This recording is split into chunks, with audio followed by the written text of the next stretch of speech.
Magandang araw mga kamarites, kasuki, kamusang, kasisi.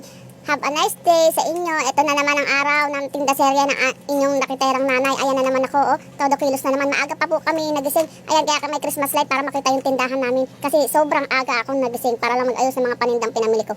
Tinatanong na nga ako ng mga kapitbahay ko kung natutulog ba ako. Ayan ay kaganapan kahapon pa mga sisi ko, kaya tingnan mo, ayan ang damit ko ha. Baka sabihin nyo paulit-ulit ang damit ko ha. Cherries! Alam nyo ba na porket may tindahan, sabi nila mayaman na? Ayun daw ang sabi nila. Maniwala naman dyan, Diyos ko. Yung pera mo, ikot-ikot lang dito, hindi natatambay. Pagka pasok, lalabas uli. Para din yan, bisita, namamasyal. Paalis na rin pala dyan ang aking asawa. Papasok siya sa trabaho. Maaga rin siyang aalis. Kaya ayan, tingnan mo. Habang naglilinis ako, ayan din siya, lakad din siya ng lakad sis. Kaya inaayos na yung mga dadaling niya. Hanggang sa nagpaalam na siya, aalis na daw siya. Pagtapos ko palang maglinis, ayan, nakaagad naligo na ako. Kasi ayan, may mga labahin pala ako, saka may mga sampayan na din. Ayan, nainuna ko kasi may makulit na bata dito. Ayan, tingnan mo. Nagugulo siya kasi gusto niya yung camera nasa kanya lang, nakaharap.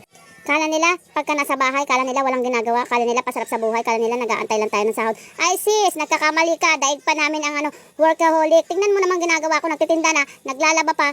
Sunod niyan, magtutupi ka na. Ayan ang nanay, bawal mapagod, pero pwede lang magpahinga.